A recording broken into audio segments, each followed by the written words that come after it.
আসসালামু আলাইকুম ভিউয়ার্স। আজকের এই ভিডিওর মাধ্যমে শিখব কিভাবে রিভার্স ফরওয়ার্ড কন্ট্রোল ওয়্যারিং করতে হয়। আরও শিখব কিভাবে ইন্টারলকিং করা হয়। তার সাথে সাথে শিখব রিভার্স ফরওয়ার্ড ইঞ্চিং কিভাবে করা হয়, ইঞ্চিং এবং নন ইঞ্চিং কেন ব্যবহার করা হয়। তো চলুন ভিডিও শুরু করা যাক। বন্ধুরা, রিভার্স ফরওয়ার্ড কন্ট্রোল ওয়্যারিং করার জন্য দুটি ম্যাগনেটিক কন্ডাক্টর প্রয়োজন হবে, একটি ফরওয়ার্ডের জন্য এবং একটি রিভার্সের জন্য। আর আমরা যে মোটরটি চালাবো সেই মোটরটিকে প্রোটেকশন দেওয়ার জন্য একটি ওভারলোড রিলে প্রয়োজন হবে। আর মোটরটিকে ফরওয়ার্ড ডাইরেকশনে রান করার জন্য ফরওয়ার্ড পুশ বাটন এবং রিভার্স ডাইরেকশনে রান করার জন্য রিভার্স পুশ বাটন সুইচ প্রয়োজন হবে। এবং মোটরটিকে বন্ধ করার জন্য দরকার হবে একটি স্টপ পুশ বাটন। আর এই রান পুশ বাটনগুলোর পিছনে যে এলিমেন্ট লাগানো আছে এটা অবশ্যই এনো কন্টাক্ট হতে হবে। আর স্টপ পুশ বাটনের পিছনে এলিমেন্ট হতে হবে এনসি কন্টাক্ট। যখন আপনি কন্ট্রোল ওয়্যারিং করতে যাবেন তখন প্রথমে আপনাকে সার্কিট ডায়াগ্রাম বানিয়ে নিতে হবে। এই সার্কিট ডায়াগ্রাম বানিয়ে নেওয়ার পর সার্কিট ডায়াগ্রাম থেকে দেখে দেখে ওয়্যারিং করবেন যেন কোনো মিস্টেক না হয়। ঠিক আছে, এই যে আপনারা সার্কিট ডায়াগ্রাম দেখছেন, এই সার্কিট ডায়াগ্রামে প্রথমে যে ফেজটি আসবে সেটা এমসিবিতে কানেক্ট হবে। এইটা হচ্ছে এমসিবি। এখানে আমি অলরেডি পাওয়ার কানেকশন করে দিয়েছি। ডায়াগ্রামে দেখতে পাচ্ছেন এমসিবির আউটপুট সাপ্লাইটি ওভারলোড রিলের এনসি কন্টাক্টে গিয়েছে। এখানে দেখতে পাচ্ছেন এমসিবির আউটপুট ফেজটি নিয়ে আমি ওভারলোড রিলের এনসিতে কানেকশন করে দিয়েছি। এখানে দেখতে পাচ্ছেন ওভারলোডের এনসি হয়ে সাপ্লাইটি স্টপ পুশ বাটনের ইনপুটে কানেকশন হবে। এখানে ওভারলোডের 95 এবং 96 এ দুটো হচ্ছে নর্মালি ক্লোজ কন্টাক্ট। এই ক্লোজ কন্টাক্ট হয়ে সাপ্লাইটি স্টপ সুইচের ইনপুটে কানেকশন করে দিয়েছি।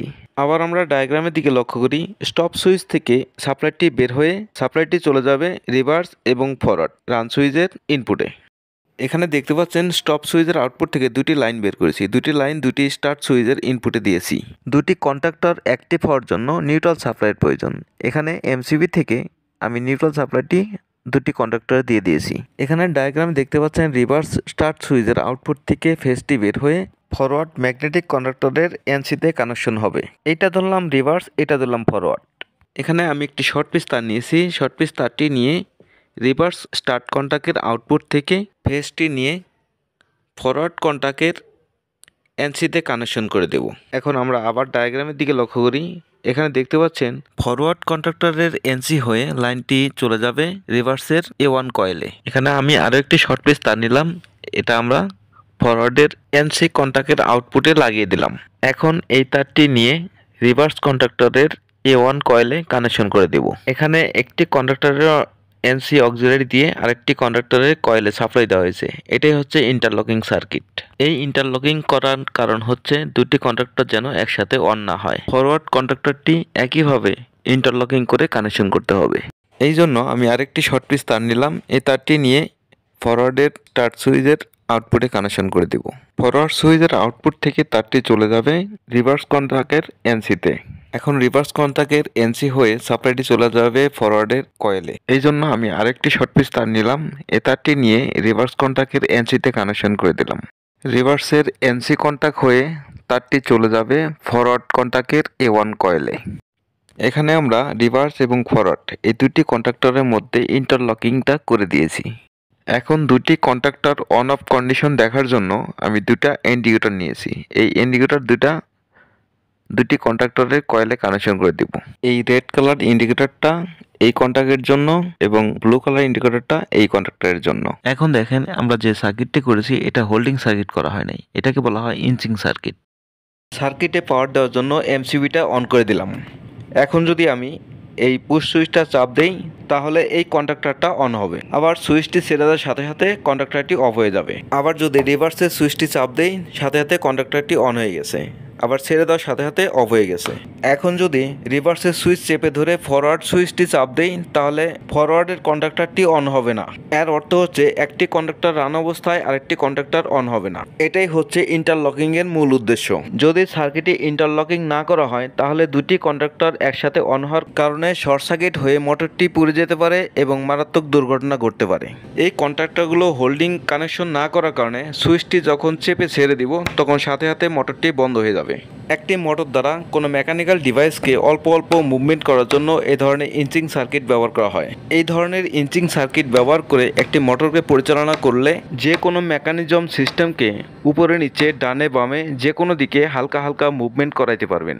এখন আমি এই সার্কিটকে হোল্ডিং সার্কিট করব, যেন একবার চাপ দিয়ে ছেড়ে দিলে মোটরটি স্টার্ট হয়ে যায় এবং স্টপ সুইচ চাপ দিলে মোটরটি স্টপ হয়ে যায়। হোল্ডিং কানেকশন করার জন্য আমরা আবার ডায়াগ্রামের দিকে লক্ষ্য করি। ফরওয়ার্ড কন্ট্যাক্টরটি হোল্ডিং করার জন্য এখানে ফরওয়ার্ড কন্ট্যাক্টরের NO অক্সিলারি কন্ট্যাক্টটি ব্যবহার করতে হবে এবং রিভার্স কন্ট্যাক্টরটি হোল্ডিং করার জন্য রিভার্স কন্ট্যাক্টরের NO অক্সিলারিটি ব্যবহার করতে হবে। এখানে ডায়াগ্রামে দেখতে পাচ্ছেন ফরওয়ার্ড সুইচের ইনপুট থেকে লাইনটি নিয়ে ফরওয়ার্ড কন্ট্যাক্টরের NO-তে ব্যবহার করা হয়েছে এবং রিভার্স সুইচের ইনপুট থেকে লাইনটি নিয়ে রিভার্স কন্ট্যাক্টরের NO-তে ব্যবহার করা হয়েছে। তারপর NO দিয়ে লাইনটি পাস করে দুটি কন্ট্যাক্টরের কয়েলে অর্থাৎ A1-এ কানেকশন করে দেওয়া হয়েছে। এখানে আমি ডায়াগ্রাম অনুসারে স্টার্ট সুইচের ইনপুট থেকে লাইনটি নিয়ে নিলাম এবং এই লাইনটি নিয়ে আমি রিভার্স কন্ট্যাক্টের NO-তে কানেকশন করে দেব। কন্ট্যাক্টরের NO দিয়ে লাইনটি বের করে এই লাইনটি দিয়ে দিব কন্ট্যাক্টরের A1 টার্মিনালে। এখানে আমি রিভার্স কন্ট্যাক্টরটি হোল্ডিং করেছি। এখন আমি পাওয়ার দিয়ে চেক করছি। এখানে সুইচটি চাপ দিয়ে দিচ্ছি, দেখতে পাচ্ছেন কন্ট্যাক্টরটি হোল্ড হয়ে গেছে। এখন যদি আমি অফ করে দিই তাহলে অফ হয়ে যাবে। স্টার্ট সুইচটি একবার চেপে ছেড়ে দিলেই মোটরটি চলতে থাকবে। রিভার্স কন্ট্যাক্টরের মতো এই ফরওয়ার্ড কন্ট্যাক্টরটিও হোল্ডিং করতে হবে। এই জন্য আমি আরও একটি শর্ট পিস তার নিলাম। এই তারটি আমি ফরওয়ার্ড সুইচের ইনপুটে কানেকশন করে দিলাম। ফরওয়ার্ড সুইচের ইনপুট থেকে লাইনটি নিয়ে আমি ফরওয়ার্ড কন্ট্যাক্টরের NO-তে কানেকশন করে দেব। এখন এই কন্ট্যাক্টরের NO দিয়ে লাইনটি ঘুরে কয়েলে কানেকশন হবে। তাই আমি আরেকটি শর্ট পিস তার নিয়েছি। এই তারটি নিয়ে NO কন্ট্যাক্ট থেকে লাইনটি বের করে কন্ট্যাক্টরের A1-এ কানেকশন করে দেব। সমস্ত কানেকশন কমপ্লিট। এখন আমি কন্ট্রোলিং পাওয়ারটা অন করে দিচ্ছি। এখন আমি স্টার্ট সুইচ চাপ দিলাম, দেখতে পাচ্ছেন রিভার্স কন্ট্যাক্টটি অন হয়ে গেছে এবং স্টপ সুইচটি চাপ দিলে অফ হয়ে যাবে। আবার ফরওয়ার্ড কন্ট্যাক্টরটি অন করার জন্য প্রেস করলাম, দেখতে পাচ্ছেন অন হয়ে গেছে। এখন যদি রিভার্স সুইচটি চাপ দেই রিভার্স কন্ট্যাক্টরটি অন হবে না, কারণ এই দুটি কন্ট্যাক্টরের মধ্যে ইন্টারলকিং করা হয়েছে। স্টপ সুইচ চেপে ফরওয়ার্ড কন্ট্যাক্টরটি অফ করে তারপর যদি আমি রিভার্স কন্ট্যাক্টরটি অন করি তাহলেই অন হবে। তো বন্ধুরা, ভিডিওটি কেমন লাগলো অবশ্যই কমেন্টস করে জানাবেন। আর যদি আমার চ্যানেলে নতুন হয়ে থাকেন তাহলে চ্যানেলটি অবশ্যই সাবস্ক্রাইব করে দিবেন এবং আমার পাশে থাকবেন। আবারও হাজির হব অন্য কোনো নতুন ভিডিও নিয়ে। এ পর্যন্ত সবাই ভালো থাকবেন, সুস্থ থাকবেন। আল্লাহ হাফেজ।